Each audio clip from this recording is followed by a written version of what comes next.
The news about these amazing things she's done has brought somebody, a stranger, to the town. Well, you were telling me that he also brings in the archetypal attributes of the villain. Yeah, he's the villain coming, and he sees what she's doing, but where everybody else was thankful for the gifts that she did and her generosity, he wants it for himself.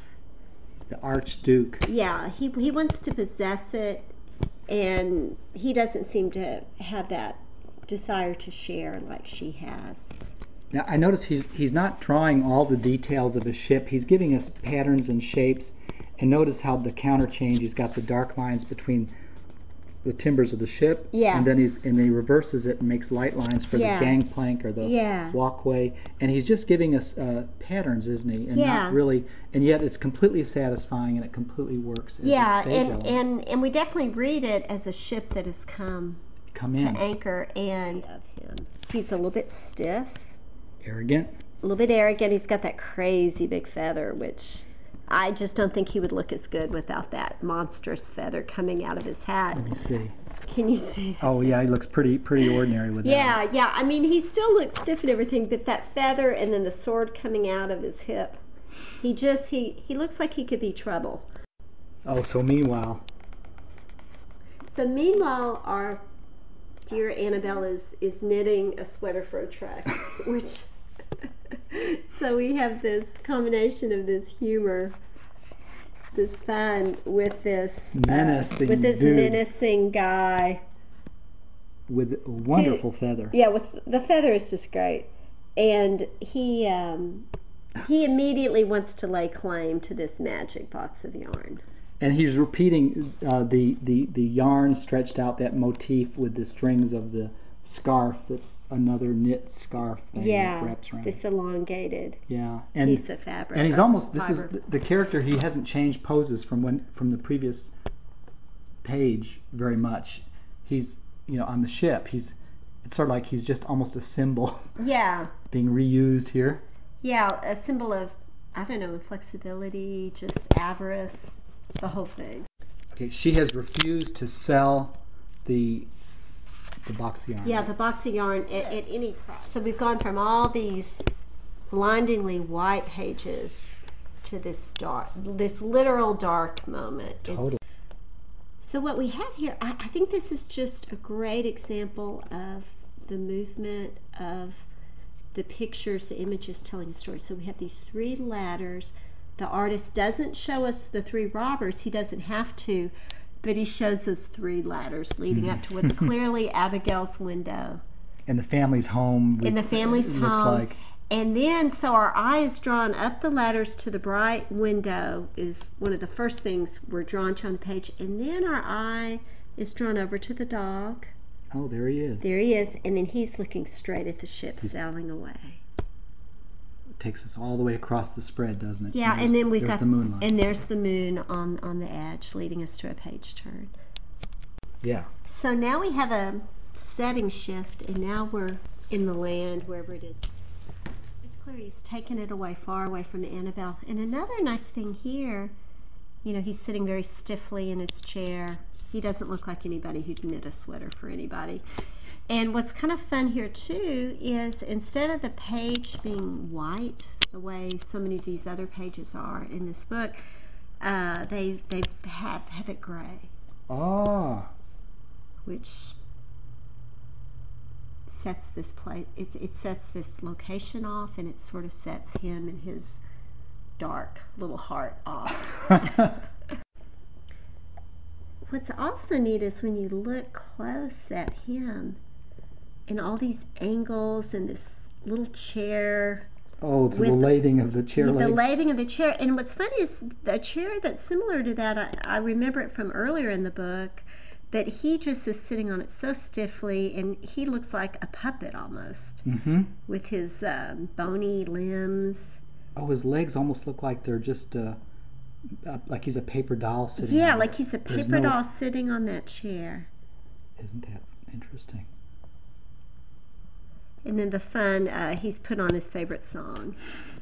And there we have that moon peeking in. What I love here is this is our first time as a reader that we've ever seen inside this box. We've always seen it from the exterior, and now we're getting a glimpse inside this magic box. And what we find is the box is empty, and that's what the Archduke has found too. It's empty. The magic was really with Annabelle. What's fun here with the interplay of the images and the story, the words, is what's said and what's not said. So we're not seeing the Archduke, but the words are telling us his mustache quivered, it shivered, it trembled. The artist didn't need to show us that. What the artist shows us is him flinging this box out the window. It's no good to him. And then he shouts and curses the little girl. You know, it's like not only has he stolen the box, but when it turns out it's not going to work for him, he doesn't say he's sorry. He curses the girl, who's the person who's been victimized by this. What a nice guy. Yeah, and there it goes. And what the words don't say is they don't say the box was empty. They let us as the reader. And isn't this stunning how they put the type actually in this little chunk of ice that's floating, and then next to it, then here's the box floating, clearly going to the right. We cross the gutter, and then now we see that same image from further away. There it is. And it's floating away from the villain.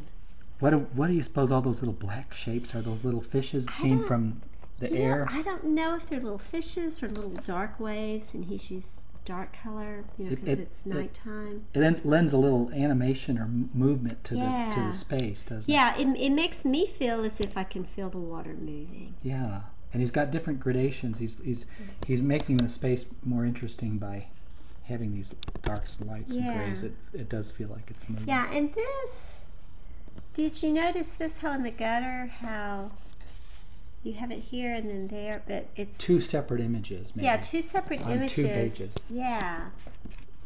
And yet it contributes to an overall feeling of expanse of that water. Yeah, yeah. Well, is this the dark moment with the box going off into the... No, I think the dark moment was when he went to her house and stole the box. And then this is one of my favorite moments in the story, and it's wonderful in that it's this wordless spread. And again, they're trusting the reader, the child, to figure it out on their own what's going on. And so you have our little Annabelle and her dog, and they're at the edge of the water, and then here comes floating this little box back to her. Oh, you know, I'm noticing, Julie, the counter change here. He's got the light part of the tree to contrast with the water behind it, and then when he gets back to the snowy bank, he's changed the value of the tree. Yeah, he darkens it. But he hasn't made the demarcation line exactly where the water line is. He's lifted it up a little bit just to keep things more lively. Yeah. Okay, but yeah, I had included into that this is a wordless spread. Yeah, this is a wordless spread, and isn't it? Oh, it's got so much closure to it. Yeah, and it's lovely how it's got this almost sculptural feel with the bank and the water and how it zigzags in and out. Mm-hmm. I would be really interested to have seen like some of John's reference art he must have looked at. You know, he must have looked at just some beautiful wintry scenes, and he's really captured that his geometry of it. With just a few shapes. Yeah, with just a few shapes. Contrast. And it makes the whole scene so interesting looking and so real feeling. We feel like we're really looking at her in the woods, don't we? Yeah, and it's just a few little sticks. And yeah, it feels like a real organic, natural place she's in. Mm-hmm.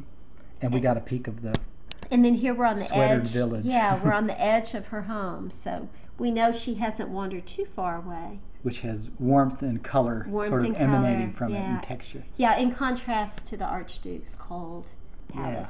Yeah. And then here we have what's this explosion of this whimsical color, this knitting, and we see her on this tree, and the tree has just covered all the branches, and there's so much movement in the outreach of the branches. And there she is with her little dog there, and the words, our last words we've heard is the Archduke has cursed her whole family, and and that she would never be happy, or she wouldn't be happy anymore. And so we had that one little word on the little floe of ice that was floating across the dark sea that was the but. That she was happy. So her generous spirit triumphed, her creativity and generous spirit triumphed over the villain in this story.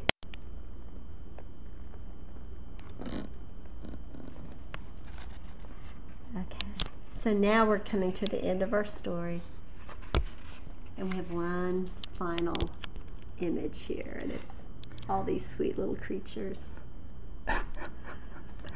So this little bit of humor at the end. She's resumed her knitting. She's clearly continuing to knit. The box, the magic rested with her, and the knitting is continuing, and she's working her magic in the world. It's very restrained, but it's beautiful. And so we have information about our author and our illustrator. And I don't know if you can see it, Mark, but their names are a little bit bigger, and the font they've used, it's like little pieces of yarn, and it echoes the real subtle colors, that color palette. So a lot of restraint has gone into the design of the book. Yeah, well, it's like, I like books that are loud and in your face too. They're fun and kids love them too, but this has just a very special feel to it. So much sweet humor throughout. And the more you look at it, like even this cover page, when you go back and you look at it again, you notice little things like this little cat sitting on the A, and and how the letters are connected, the yarn. Oh, just like with the kids and the kids and their teacher, and so I guess it lends itself to a lot of analysis if you want to do that with a picture book about the interconnectedness of our world, and we're all connected to each other, and we can make a difference. And then here, it leads from that in, and it leads around back over here to that magic box of yarn. Well, Julie, I can see why you sat looking at this book for the longest time. Yeah. Now, and you might be reading it to some of your kids. What grade do you think this would be appropriate I'm for? going round and round. At first I was thinking kindergarten, but I'm kind of leaning more towards first grade. We only go through first grade this year. We'll have second grade next year. So, but I'm thinking first grade, maybe before the end of the school year. And what I'm thinking is I'll go to the craft store and get some yarn. It would be easy to find, I think, some yarn which changes color the way the yarn here does. And I'm thinking I can snip them off each little piece of yarn. And that can be something they kind of carry around in their pocket. I think that'll be a lesson they won't forget. Yeah, I think, it's neat. It can have that tactile element. And they've had a story, with that lesson, they've had a story with a dark moment and a villain and all the ingredients of high entertainment. Yeah, and if you want to talk to them and do all the lessons, the language arts lessons, they're all there in this story, like what do you think's going to happen next? What's the problem? Our author's purpose. You can talk as much about the story as far as analysis, or you can just enjoy, this wonderful magic story.